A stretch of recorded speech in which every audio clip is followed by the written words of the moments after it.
तो बच्चों, इस वीडियो में क्लास 9th सब्जेक्ट हिंदी का जो एनुअल पेपर हुआ था, जिसमें मॉर्निंग एंड इवनिंग दोनों शिफ्ट के पेपर को डिस्कस करेंगे विद सॉल्यूशन। ठीक है, तो अच्छे से प्रैक्टिस कर लो।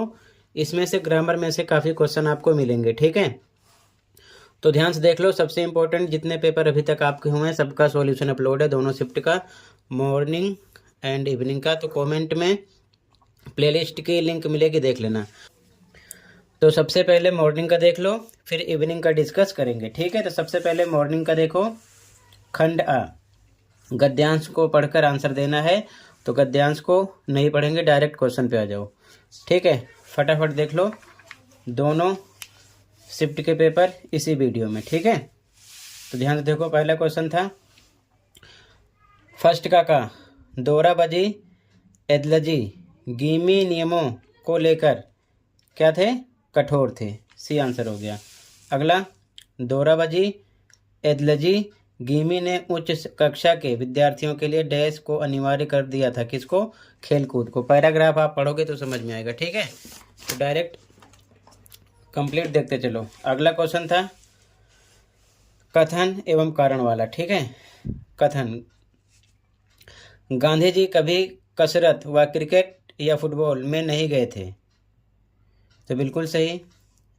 आगे ये कथन है, ये कारण है, ध्यान रखना।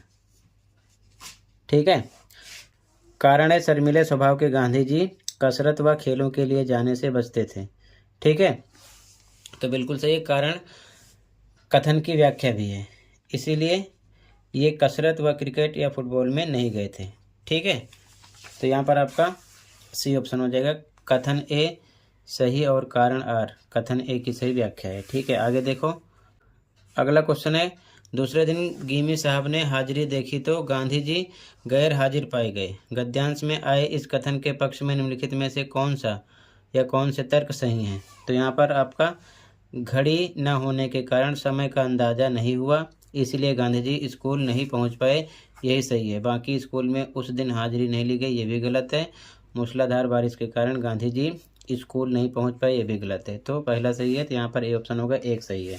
ठीक है, अगला, पिताजी गांधी जी की सेवा कब चाहते थे? तो स्कूल के बाद। ठीक है, सेकंड क्वेश्चन काव्यांश होगा, पढ़ना है, आंसर इसी में से देना होगा। ठीक है, आगे देखो। तो काव्यांश को आप पढ़ लेना, डायरेक्ट क्वेश्चन पे आ जाओ। पहला क्वेश्चन है, कवि इसी जन्म और इसी जीवन में क्या पाने का अभिलाषी है? तो मान। ठीक है, खा, कवि किस स्थान पर फूल खिलने की बात कर रहा है? तो जहाँ लड़ाई झगड़े हों। अगला, कारण अब कथन वाला क्वेश्चन है, कथन है विद्या की खेती करने को पूरा हिंदुस्तान मिलेगा। बिल्कुल सही। कथन ये नहीं है, कारण है ये। ठीक है, कवि को स्वतंत्रता मिलने के बाद जन जन में शिक्षा का प्रचार प्रसार होने का विश्वास है। बिल्कुल सही, और यही इसका कारण है। ठीक है, तो ये व्याख्या भी कर रहा है, तो यहाँ पर आपका सी हो जाएगा। कथन ए सही है और कारण आर, कथन ए की सही व्याख्या है। ठीक है, आगे, भारतीयों को उनका देश पूरी तरह वापस मिलेगा। कविता की पंक्ति डैश का आशय है? तो पूरा हिंदुस्तान मिलेगा। ठीक है, अगला, प्रस्तुत कविता किस भाव से ओतप्रोत है? तो देश प्रेम से। ठीक है, आगे देखो, ग्रामर पे आ जाओ। ठीक है, उपसर्ग प्रत्यय 5 करने हैं। प्रतिभावान में प्रत्यय बताइए, वान है। प्रत्यय कहाँ होता है? पीछे। ठीक है, तो वान है। अगला, असंख्य में कौन सा उपसर्ग है? उपसर्ग आगे होता है, आ। पहाड़ी शब्द से मूल शब्द और प्रत्यय अलग कीजिए, तो पहाड़ प्लस ई। कुमार्गी शब्द में उपसर्ग और प्रत्यय अलग कीजिए, तो को और ई। ठीक है, को उपसर्ग है और लास्ट में ई आ रहा है, बड़ी ई, ये प्रत्यय, प्रत्यय पीछे आता है। ठीक है, आगे देखो, मैचिंग करना है। अब ध्यान देखो, यहाँ पर लड़कपन, तो इसका लास्ट में क्या आ गया? पन, पहला हो गया। भुलक्कड़, ठीक है, तो इसका हो गया अक्कड़। मनुष्यता, लास्ट में ता आ गया, प्रत्यय अलग करना है। ठीक है, ध्यान से देखो, पहले का पहला है, दूसरे का तीसरा है। ठीक है, तो दो से ही पहचान लेंगे, पहले का पहला, दूसरे का तीसरा इसमें आ रहा है, बाकी किसी में नहीं है। ठीक है, समझ गए? आगे देखो, यहाँ पर समास पर आधारित प्रश्न है। गुण दोष समस्त पद का समास विग्रह होगा, गुण और दोष हो गया। शताब्दी शब्द में समास होगा द्विगु समास। ठीक है, जिस समस्त पद में पहला पद संख्या वाचक विशेषण हो उसे कहते हैं तो उसे द्विगु समास कहते हैं। अब यहाँ पर मैचिंग करना है। कर्मधारय समास का उदाहरण है तो कर्मधारय समास का चंद्रमुखी भी है और नीलकंठ भी है, 2 और 3 भी ऑप्शन हो जाएगा। ठीक है, आगे देखो मैचिंग करना है। तिपहिया तो इसका है द्विगु समास। चक्रपाणी तो इसमें बहुब्रीहि समास है, तो पहले का तीसरा है, पहले का तीसरा इसमें है, दूसरे का पहला इसमें है, बाकी दूसरे में पहला किसी में नहीं है, तो ए ऑप्शन हो गया। ठीक है, बाकी जो बच रहा है उसका हो जाएगा। ठीक है, आगे देखो यहाँ पर अर्थ की दृष्टि से वाक्य भेद वाला क्वेश्चन है। वाक्य का प्रकार बताइए। पहला क्वेश्चन है क्या तुम सोने से पहले ब्रश करते हो, क्वेश्चन मार्क है, प्रश्नवाचक हो गया। अगला वाक्य का प्रकार बताइए। बारिश रुकती तो मैं घर जाता, संकेत वाचक वाक्य है। अगला गीले कपड़े धूप में सुखा दो, इस वाक्य को निषेधात्मक वाक्य में लिखा जाएगा, तो गीले कपड़े धूप में मत सुखाओ। ठीक है, रोकते हैं या ना का शब्द आ जाता है या नहीं आ जाता है, निषेधात्मक में ध्यान रखना। ठीक है, तो यहाँ पर ये हो जाएगा। आगे देखो, जिन वाक्यों में इच्छा, कामना या आशीर्वाद आदि का बोध हो वहाँ अर्थ की दृष्टि से कौन सा वाक्य भेद होता है, तो इच्छावाचक। अगला संदेहवाचक वाक्य का उदाहरण है तो शायद आज पुस्तकालय बंद हो, ये संदेहवाचक है। ठीक है, अब अलंकार आपको करने हैं। तो पहला है मेरी काल कोठरी काली, तो का एक वर्ण की आवृत्ति बार बार आएगी तो अनुप्रास अलंकार हो जाएगा। आगे इसमें भी अलंकार पहचान है। क्षितिज, अटारी, गहराई, दामिनी, दमकी, तो यहाँ पर रूपक अलंकार हो जाएगा। अगला या मुरली मुरलीधर की, अधरान धरी अधरान धरूंगी, तो यमक अलंकार हो गया यहाँ पर। ठीक है, आगे देखो निम्न में से उपमा अलंकार का उदाहरण पहचानिए। तो रोमांचित सी लगती वसुधा। अगला किन्हीं दो वस्तुओं के गुण, आकृति, स्वभाव आदि में समानता दिखाई जाए तो, या दो भिन्न वस्तुओं की तुलना की जाए तो कौन सा अलंकार होता है, उपमा अलंकार होता है। ठीक है, अगला है गद्यांश। ठीक है, ध्यान से देखो, गद्यांश को पढ़ लेना। पहला क्वेश्चन है गद्यांश के अनुसार बचपन की स्मृतियों का हम पर क्या प्रभाव पड़ता है, तो आकर्षित करती हैं। ठीक है, आगे देखो ध्यान से। लेखिका एक लड़की के रूप में अपने परिवार में कई पीढ़ियों के बाद जन्मी। अगला लेखिका के जन्म लेने पर उन्हें बहुत डैश मिला, क्या मिला, मान सम्मान। अगला लेखिका के घर में किस भाषा का कम प्रचलन था, तो हिंदी। लेखिका की माताजी पढ़ने पढ़ाने के अलावा डैश किया करती थी, पूजा पाठ। ठीक है, आगे क्षितिज पर आधारित क्वेश्चन आंसर एमसीक्यू। तिब्बत में हथियार का कानून न रहने के कारण यात्रियों को किसका भय बना रहता था, चोर और लुटेरों का। अगला सालिम अली ने किस स्थान को रेगिस्तान हवा के झोंकों से बचाने के लिए तत्कालीन प्रधानमंत्री से अनुरोध किया था, तो केरल की साइलेंट वैली। ठीक है, आगे देखो ध्यान से।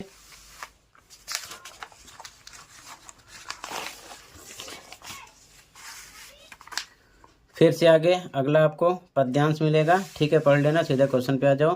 प्रस्तुत काव्यांश संबोधित है कोकिला को। ठीक है ना। अगला है कवि के लिए हथकड़ियाँ गहने के समान है क्योंकि ये देश का प्रतीक है, तो देश प्रेम का। अगला कवि ने कोल्हू के चर्रक चूं की तुलना की है किससे, जीवन की तान से। ठीक है, आगे देखो। अगला है कवि कैद में मिलने वाले अत्याचारों को सहकर क्या खत्म करना चाहता है, ब्रिटिश सरकार की अकड़। अगला क्वेश्चन है प्रस्तुत कविता में कवि किस भूमिका में है, तो आंसर है कैदी। अगला है क्षितिज पर आधारित क्वेश्चन आंसर। पहला क्वेश्चन कबीर के अनुसार ऊंचे कुल का व्यक्ति भी निंदा योग्य है यदि वह क्या है, अच्छे कर्म ना करें।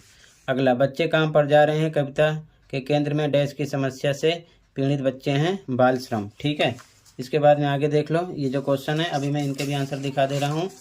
ठीक है, तो सबसे पहले यहाँ से क्वेश्चन देख लो क्योंकि यहाँ से एमसीक्यू नहीं है।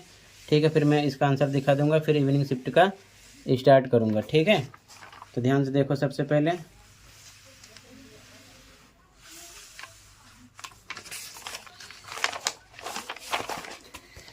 ठीक है, टोटल ये कंप्लीट हो गया है।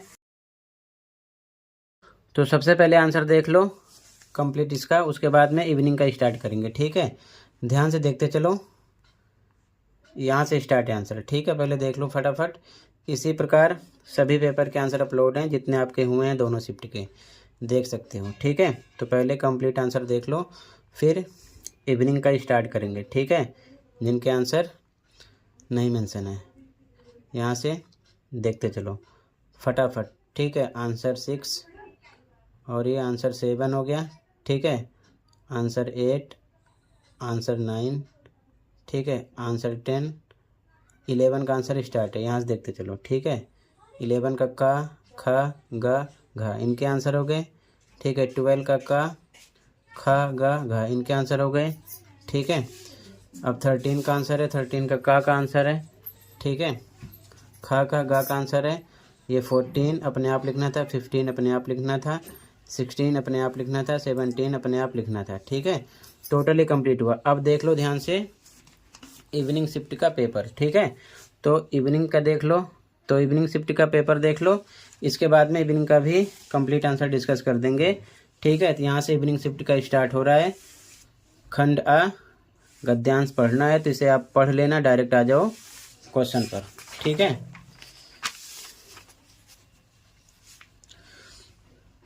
पहला क्वेश्चन है गद्यांश के अनुसार तिहरे संकट का कारण किसे माना गया? तो अपशिष्ट को। अगला है जीरो वेस्ट सिटी से क्या अभिप्राय है? तो अपशिष्ट का निस्तारण करना। अगला क्वेश्चन अभिकथन और कारण वाला है। तो कथन है शहरों में कूड़ों के पहाड़ बनते जा रहे हैं, ये कारण है। ठीक है ना, ये क्या है? कारण। कारण है अपशिष्ट के निस्तारण का उचित प्रबंध नहीं है। ठीक है, तो ये बिल्कुल सही बात है, ये इसकी व्याख्या कर रहा है, तो यहाँ पर सी ऑप्शन हो जाएगा। ठीक है, क्लियर है? ऐसा ही है। आगे देखो ध्यान से, अगला क्वेश्चन है कचरे के निस्तारण का उचित तरीका क्या है? दोबारा उपयोग आंसर हो जाएगा। अपशिष्ट के कारण किसको नुकसान पहुंचता है? पर्यावरण व मानव स्वास्थ्य पर। ठीक है, अब सेकंड क्वेश्चन काव्यांश है, काव्यांश को आप अच्छे से पढ़ लेना। ठीक है, डायरेक्ट आ जाओ क्वेश्चन पर। ठीक है, जो करने हैं ताकि फटाफट आप देख सको। ठीक है, तो पहला क्वेश्चन है का कवि के मन में क्या इच्छा उत्पन्न हुई? महत्वपूर्ण कार्य करने की। ठीक है, अगला है बसंत ऋतु का आगमन कहाँ हुआ? तो सूखे पत्तों पर। अगला है गहनता की फसल से कवि का क्या तात्पर्य है? तो विचारों में परिपक्वता। ठीक है, अगला क्वेश्चन अभिकथन कारण वाला है। कथन है वर्षों बाद कवि के मन में कुछ करने की इच्छा जगी है, बिल्कुल सही, ये कारण है। ठीक है, ये ध्यान रखना। इसके माध्यम से कवि अपने अस्तित्व का एहसास कराना चाहते हैं, बिल्कुल सही, यही कारण है। ठीक है ना, जो कथन की व्याख्या कर रहा है। ठीक है, तो सी ऑप्शन यहाँ पर हो जाएगा। कथन ए सही है और कारण आर कथन ए की सही व्याख्या है। ठीक है, आगे देखो, कितने दिनों बाद कवि को कुछ करने का विचार मन में आया? वर्षों बाद। अगला देखो उपसर्ग प्रत्यय वाला, उन्नति शब्द में उपसर्ग बताइए, तो उत। ठीक है, अगला व्यापारिक शब्द में प्रत्यय बताइए, इक, प्रत्यय लास्ट में आता है। बेईमान शब्द में मूल शब्द व उपसर्ग अलग कीजिए, तो बे प्लस ईमान। अगला मालिकिन शब्द में मूल शब्द व प्रत्यय अलग कीजिए, तो मालिक प्लस इन। ठीक है, आगे देखो, मैचिंग करना है। अमर, इसका आ।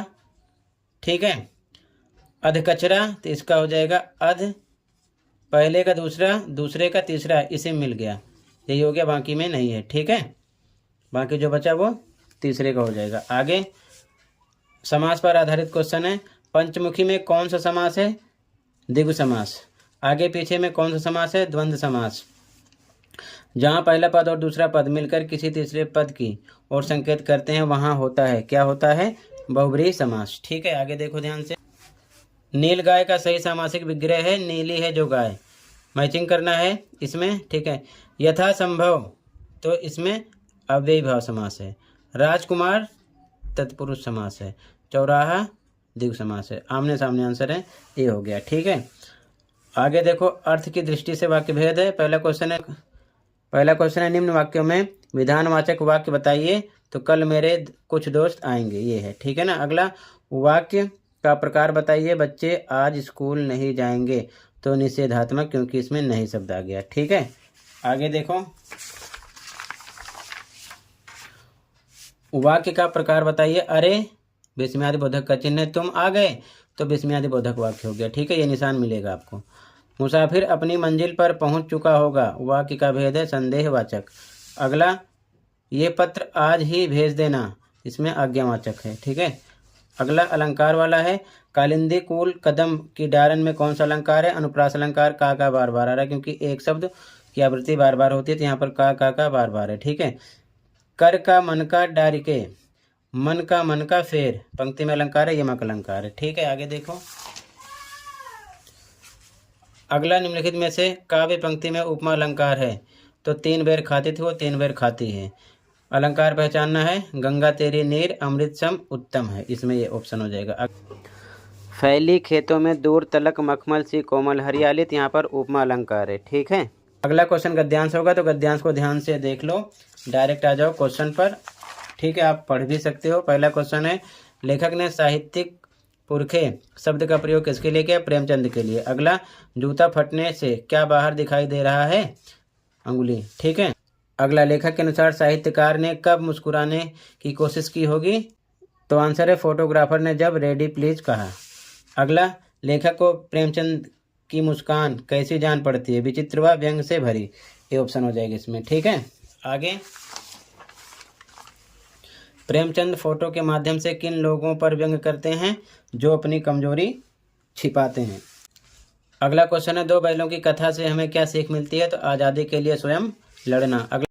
अगला क्वेश्चन है, मेरे बचपन के दिन पाठ में कविता सुनाने पर लेखिका को किसका कटोरा मिला था? तो चांदी का आंसर है। ओके। पद्यांश मिलेगा, पढ़ लेना इसे आप। डायरेक्ट आ जाओ क्वेश्चन पर।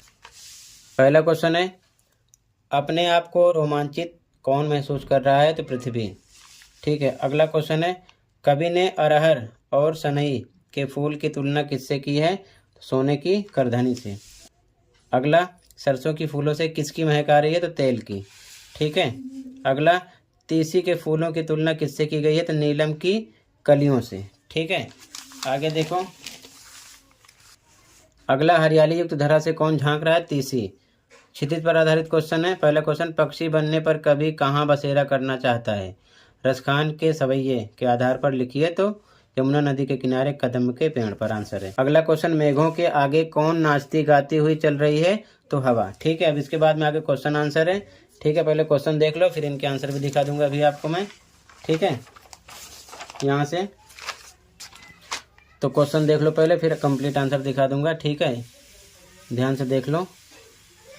ठीक है। इसके बाद कंप्लीट आंसर दिखा देंगे, अच्छे से प्रैक्टिस कर लेना। ठीक है।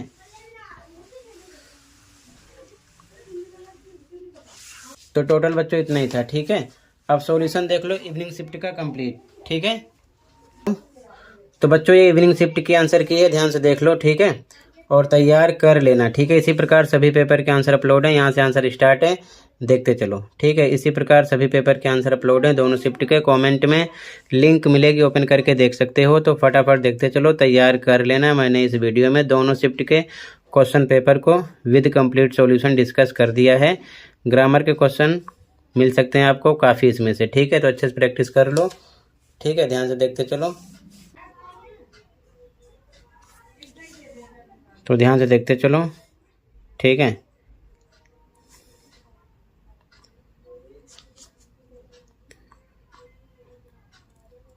आंसर 7 हो गया, आंसर 8,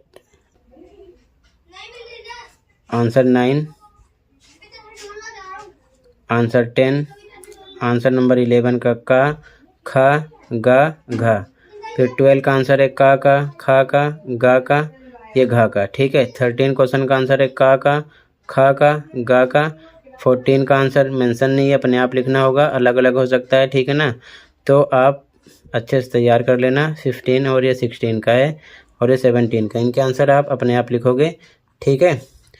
तो टोटल इतना ही था, कंप्लीट पेपर आंसर हो गया। ठीक है। मिलते हैं अगली वीडियो में। Thank you for watching and take care.